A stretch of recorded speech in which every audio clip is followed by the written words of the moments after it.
Maybe you were one of the many people who were introduced to the world of tabletop role playing games in the era of Dungeons and Dragons 5e, and now you're looking around because we're approaching the edge of a new edition, or maybe because of some questionable decisions by Wizards of the Coast and Hasbro. Well, if that describes you, or you have played a ton of different TTRPGs over the years, but are always on the lookout for another game to try, then this video is for you. This one is also for the bargain hunters and free sample searcher outers out there, because in this one we are talking about 5 free tabletop role-playing games that are definitely worth checking out. The first game we're going to talk about is OSRIC. Not only is this a beloved TTRPG, it is also something of a cultural artifact. Soon after Wizards of the Coast originally released the first open gaming license and made the system reference document available, Stuart Marshall and Matt Finch set out to recreate the first edition of Dungeons and Dragons. It combines the Player's Handbook, Dungeon Master's Guide, and Monster Manual, making all things clearer and easier and much more organized. This not only allowed people to recreate the feel of advanced D&D after TSR was gone and those books were out of print, but OSRIC was also one of the first retro clones and gets a lot of credit for kicking off the OSR, the Old School Revival, or Old School Renaissance. OSRIC is an acronym for Old School Reference and Index Compilation, and between using the OGL and carefully avoiding trademarked material not covered within it, the creators not only recreated first edition with a lot of success, they also paved the way for many other retro clones and OSR games. The index in the title isn't just like another vowel sound. After the thorough table of contents, there are compiled indexes for monsters and spells, magic items, and all of them are linked within the PDF. There's also spells by level and monsters by type, as well as a more standard index in the back as well. This is a reference book, and one you should definitely add to your collection so you can see where this all started, wherever it may take you next. There is great debate in certain circles about what the best retro clone is, and a lot of that is subjective. And to be perfectly honest with you, I was in the wrong place at the wrong time to catch the early waves of D&D, and I've only really dabbled with a few old school style games, so I really don't have a hill to die on here. But I will say, if you want to get your hands on the OG that put the OSR in OSR for free, mind you, check out OSRIC. This and everything else that we talk about in this video is going to have a link in the description. Now, at 400 pages, OSRIC might not cost any money, again, incredibly, but you may be looking for a game that requires less of an investment in your time. So up next are 2 games that both come in at 24 crisp, concise pages, Cairn and Mausritter. Now, both of these games owe a great debt to Chris McDowell's Into the Odd and Ben Milton's Knave. Ben Milton is the man, the myth, the legend responsible for the YouTube channel Questing Beast. I'm adding a link to that excellent resource for TTRPG game reviews as well. Into the Odd and Knave are also great games worth checking out for sure, but here we're talking about free stuff. Even though I never quite feel comfortable pronouncing the word out loud, as a hiker, I have a soft spot in my heart for Cairn. Cairn? The game is going to feel pretty different from 5e or anybody who's used to very crunchy systems, but I think it can be a very refreshing change. Yochai Gao has created an excellent rules-light game that is fast and fun. It is also deadly, but don't worry. Character creation is easy as you only have 3 stats and there are no classes. You heard that right. Characters are deriving most of their powers and abilities, including spells, from what they carry and have a fixed amount of inventory slots. Encumbrance has always intrigued me, but I could never resort to making my players calculate the weight of all their items in 5e, but the elegance of you've got 10 slots and that big ass weapon takes up 2 of them is just really pleasing to me. I also really like the fact that the game opens with the design philosophies that went into it. Then page 2 and page 3 explicitly lay out the principles for game masters, which Cairn calls wardens, and also the principles for the players. Some of this is specific to the game or old school and or rules light style games, but a lot of it can be applied to any TTRPG, and the concept of spelling out all these like baked in assumptions is something I'd love to see from every game. Like I said, character creation is fast and also easily randomized. We get tables for gears, including packages if you want to like emulate a more traditional class. We get a table for spells, which are level lists and all description to keep the door wide open for creativity. We also get a table for scars, which are essentially how your character advances, since there's no experience points or levels here. The rules fit on a one-page summary, which I would put on the back of this beautiful hand-drawn character sheet if I were printing this out to give my players. While the implied setting of Cairn is pretty vanilla fantasy, while mechanically similar, Mausritter takes us to another world entirely. It is potentially similar to our own, except we are viewing it from a mouse eye view. That mouse is wielding a needle as a sword or casting spells from a obsidian tablet, of course. I think anyone who grew up reading Redwall or enjoyed Mouseguard is instantly going to feel the appeal of Isaac Ritter's Mausritter. I think the selling points here are mostly flavor, but maybe surprisingly for like a short rules-like game, we're getting rules for recruiting and running a war band to take on larger enemies, and most things are larger than a mouse, right? We also get like construction costs and guidelines for interspecies communication and a hex crawl toolkit, D66 adventure seeds, a bunch of tables, just brimming with this game's particular charm. We're getting D100 mousy names, and they are perfectly mousy. Go check this one out.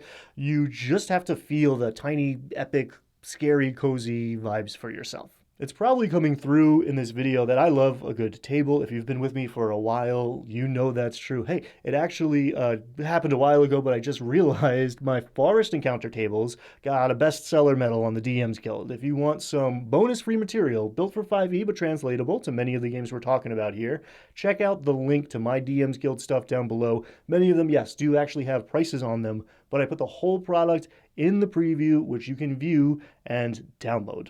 Anyway, speaking of tables, our next free game is Kevin Crawford's Worlds Without Number.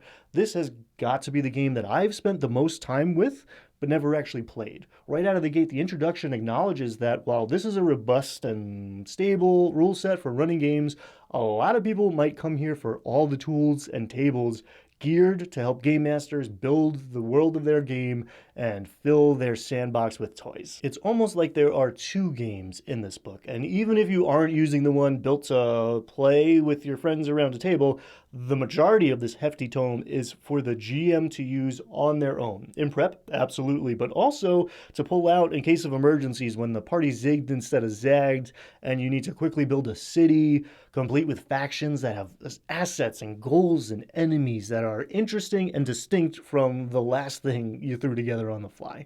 The first 100 or so pages are the game itself, complete with classes and skills and backgrounds, foci, which are like halfway between subclasses and feats, probably closer to feats.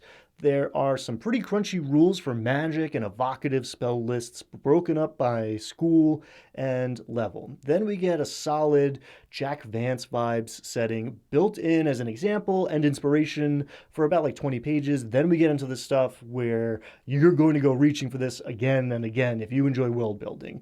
We're encouraged to have fun and think about practically what the players actually will engage with at the table next session. Then we are set loose to a few hundred pages of roll tables where we can just throw a fistful of dice and build a region or society. We're getting adventure hooks and combat encounters, dungeon stocking, hex exploration, social challenges. Whatever you're playing and whatever level of focus you need, Worlds Without Number is an incredible free resource to prep a fantasy game. Though it isn't free, the companion work, Stars Without Number, is equally good if not better than Worlds if you are interested in running a sci-fi game or doing some world building in that genre. I've used it to cook up Strange Planets for Lasers and Feelings, a one-page RPG by John Harper, creator of Blades in the Dark. That is also free and super fun if you want to try to get your non-RPG friends to dip their toes in the water, or you just want to shift gears and have fun with the lightest of rules, light systems.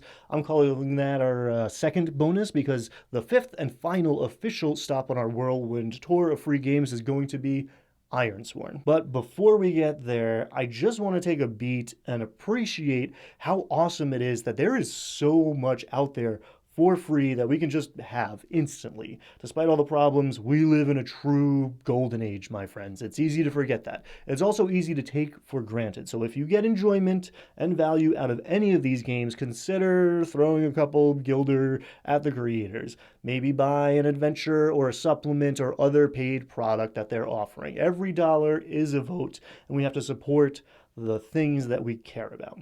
Okay, I will get off the soapbox. Ironsworn. Ironsworn is a game by Sean Tompkin, and while I should say, like one of those several Tolkien-inspired Led Zeppelin songs is often on my internal TTRPG soundtrack, ooh, it's Zepp all the way with Ironsworn. We're getting these rugged, sparsely populated, cold, Nordic feeling worlds, but I believe the headline with Ironsworn is the 3 ways to play. GM led, like your typical RPG, cooperative, or GM-less, and solo. If you are having a hard time getting people together to play with for whatever reason, you should know that there are TTRPGs out there built to specifically foster single-player games. And Ironsworn is one of them, inspired by Power by the Apocalypse. And while all the moves can kind of feel pretty crunchy mechanically, at least at first glance, it is very much fiction first. It does this specifically by building mechanics around the vows that your character has sworn and the bonds that they've forged, and basing all contests around moves. You get a whole lot of codified support for keeping the story front and center. There is also an oracle to make deciding the consequences of a move and or other aspects of the game way easier, especially when you are playing solo. I really like the momentum mechanic when successes build up the resource of momentum that you can choose to spend to replace a die roll when it really matters. That's definitely something I would consider trying to lift for other systems.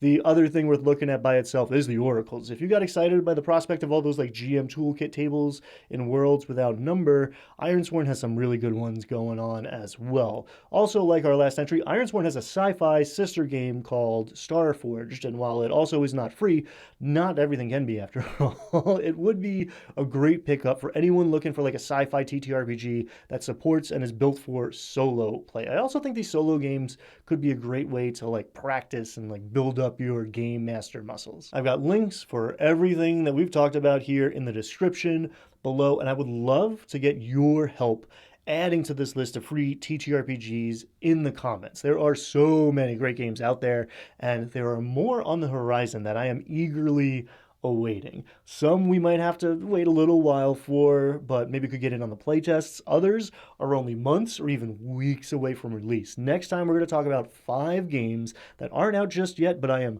super excited about.